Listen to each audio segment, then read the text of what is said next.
भाई के बहुत जिद करने पर अंजलि बच्चों के साथ अपने मायके रवाना हो गई। रमन जल्दी बुला लेना और हाँ, बार बार फ़ोन कर जल्दी आने को कहते रहना। अंजलि, क्या हो गया है तुम्हें? लखन कब से तुम्हें आने को कह रहा है। जा रही हो तो कुछ दिन आराम से रह कर आओ, भाई है तुम्हारा। अचानक इतनी दूरी क्यों? आराम से रह कर आऊँ? क्या कह रहे हो? तुम तो बस अपनी आज़ादी से मतलब है, किसी दूसरे की भावना से कोई लेना देना नहीं। कह दिया ना, 2-4 दिन बाद वापस आने की जिद करना, बस यही एक कहा मान लो। रात की ट्रेन में रमन ने अंजलि व बच्चों को बिठा दिया। ट्रेन अगले दिन सुबह रायपुर पहुंचने वाली थी। ना जाने कितने विचार अंजलि के मन को बेचैन कर रहे थे। बच्चे सो चुके थे। ट्रेन के हर झटके के साथ अंजलि हर कुछ नया सोचने लगती। ट्रिंग ट्रिंग की आवाज़ से फ़ोन उठाकर कहा, हाँ जी। रमन, सोई नहीं? नहीं, मेरी याद आ रही है। हाँ, अब बाकी तो ज़िंदगी में बचा ही क्या है। सुनो, ट्रेन समय पर चल रही है, सुबह जल्दी पहुंच जाओगे। ऐसा करता हूँ, लखन को फ़ोन कर स्टेशन पर लेने आने को कह देता हूँ। नहीं नहीं, उसकी कोई ज़रूरत नहीं, मैं कैब बुक करवा कर खुद चली जाऊँगी। आप सो जाइए, सुबह घर पहुँचकर बात करती हूँ। फ़ोन रखा तो मन में कई सवाल जवाब तहलका मचा रहे थे। मन में पूरे समय मायके की यादें थी, माँ की आवाज़ थी। मैंने लखन को बोला था, ले आ बिटिया को, अकेले बच्चे और सामान लाना मुश्किल होगा। नालायक हिला भी नहीं, पहली बार थोड़ी आ रही है। सारे गली मोहल्ले से तो परिचय है, वह तो यहाँ की डॉन थी, अपने आप आ जाएगी।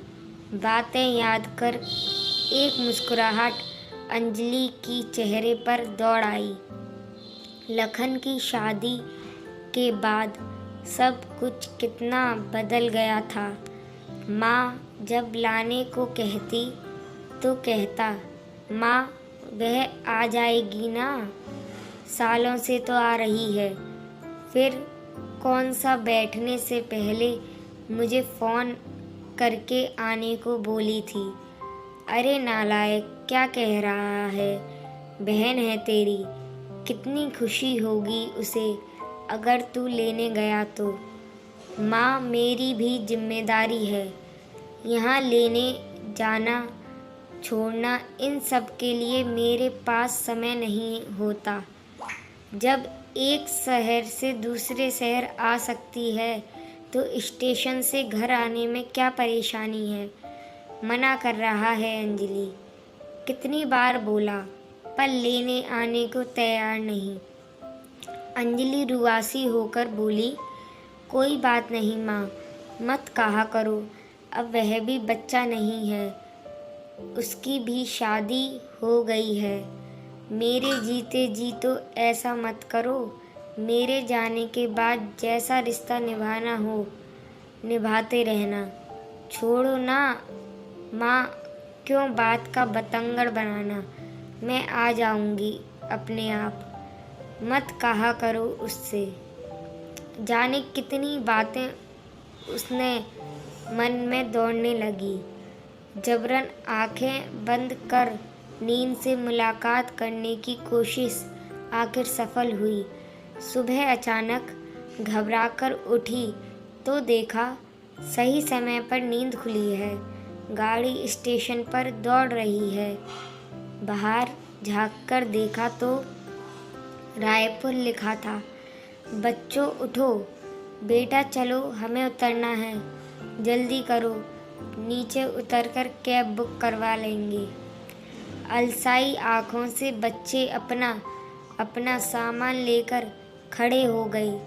अंजलि मन ही मन सोचने लगी, अगर माँ होती तो अभी तक 10 बार फ़ोन कर चुकी होती, पता नहीं घर का माहौल कैसा होगा, जाते ही किससे सामना होगा। वह अपना सामान कौन से रूम में रखेगी और भी न जाने क्या क्या। जैसे ही बच्चों को उतारा, लखन ने कहा, पूरी कोशिश की है तुझे माँ की कमी महसूस ना हो। माँ बिन भी मायका होता है भाई भाभी के साथ, कोई कमी तो नहीं। कैसी बातें कर रहा है। एक बात कहूँ, यह चिंता, यह फिक्र काश तूने माँ के सामने की होती तो उनकी उम्र के 2-3 साल और बढ़ जाते।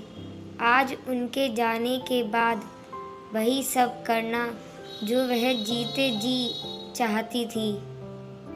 लखन भारी मन से बोला, पहले लगता था जब मैं खुद काम कर रहा हूँ तो माँ बार बार बोलकर क्यों टोक रही है। अब समझ आता है वह उसकी चिंता थी और चिंता में छुपा प्यार। हम बड़े हो गए थे पर शायद उसके लिए तो बच्चे ही थे। पर यह सब अब समझ आया उसके जाने के बाद।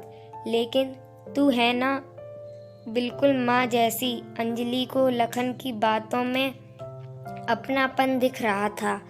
पूरे दिन मन भारी था। देखते ही देखते 15 दिन बीत गए। मायके की हर चीज में माँ की मौजूदगी आज भी थी। कल निकलना था, शायद इसलिए मन बुझा बुझा था। सबके साथ सब देर रात तक बातचीत करते रहे।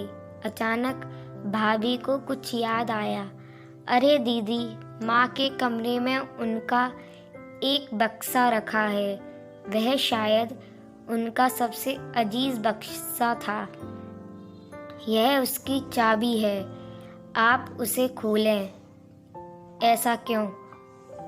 माँ की हर चीज पर तुम्हारा अधिकार है। जब हमने किसी भी चीज के लिए कभी कुछ नहीं कहा तो आज यह संदूक और उसकी चाबी। दीदी, माँ हमेशा कहती थी इसमें पूंजी है। मेरे बाद अंजलि ही है जो उसकी कीमत समझ सकती है। बुरा मत मानिएगा, अच्छा होगा अगर इसे आप ही खोलें। अपने हाथों से अंजलि ने संदूक खोला। दुनिया भर की कतरनों से भरा बक्सा ऊपर से सब हटाती चली गई। पापा का कुर्ता पजामा रखा था, खादी का देख ले आया। इस बार खादी का कुर्ता संभाल कर रख, लखन के जन्मदिन पर पहनूंगा। दुनिया आगे बढ़ रही है, लोग सूट कोट पहनते हैं और आप हद करते हो जी, पूजा पाठ थोड़ी है। लेकिन लखन के जन्मदिन का अरमान मन में दबाए पापा एक दुर्घटना का शिकार हो गए। सब कुछ यही छोड़कर चले गए। शायद माँ के लिए पापा की पसंद का कुर्ता उसी दिन से बेहद अजीज हो गया था। नीचे देखा तो भाई के मुंडन के कपड़े, अन्नप्राशन के कपड़े रखे थे। हर एक चीज माँ की ममता से भरी हुई थी। अचानक हाथ में 2 गुड़िया आ गई जो अंजलि कभी जिद करके लाई थी। अंजलि अब जिद की तो चाटा खाएगी। माँ दिला दो ना गुड़िया, दिमाग खराब है तेरा? इतनी महंगी गुड़िया, कुछ और ले लो बेटा। थोड़े दिन बाद उसकी तरफ देखेगी भी नहीं। लेकिन अंजलि पर तो बड़ी सी गुड़िया का भूत सवार था। लाकर थोड़े दिन खेल उसे पटक दिया और माँ ने उसे हमेशा यह कहकर संभाला, तेरी बेटी को दूंगी। ऐसी यादें संदूक में कैद थी, शायद एक माँ के लिए बहुत खास थी। भाभी, क्या यह संदूक में? हाँ दीदी, इसकी कीमत आपसे ज़्यादा कोई नहीं समझ सकता। देर रात तक बात कर सब सो गए। अंजलि मध्य रोशनी में दीवार पर लगी माँ की तस्वीर को देखते रही। कहाँ चली गई माँ? सब कुछ होते हुए भी तुम्हारी कमी कोई पूरी नहीं कर सकता। माँ की आवाज़ मानो उसके कानों में आ रही है। अंजलि, सारा सामान रख लिया ना? यह देख, यह साड़ी तेरे लिए रखी थी, रख ले। माँ, यह तो तुम्हें मामा ने दी थी, तुम पहनना। नहीं, मैं पहनूं या तू, एक ही बात है। मैं यह रंग कहाँ पहनती हूँ? पिता को एक उसी दिन तेरे लिए रख दी थी। यह अचार की शीशी भी रख। माँ, भाभी क्या कहेंगी? कोई कुछ नहीं कहेगा। यह मैंने चुपचाप तेरी पसंद की डालकर रख दी थी, रख ले बैग में। सुबह विदाई थी। चुपके से पर्स निकालकर एक रूमाल में लगी गांठ खोलने लगी और कुछ पैसे निकाल बिटिया के हाथ में रख दिए। यह क्यों माँ? इतना कुछ तो दे दिया, मेरा आशीर्वाद है।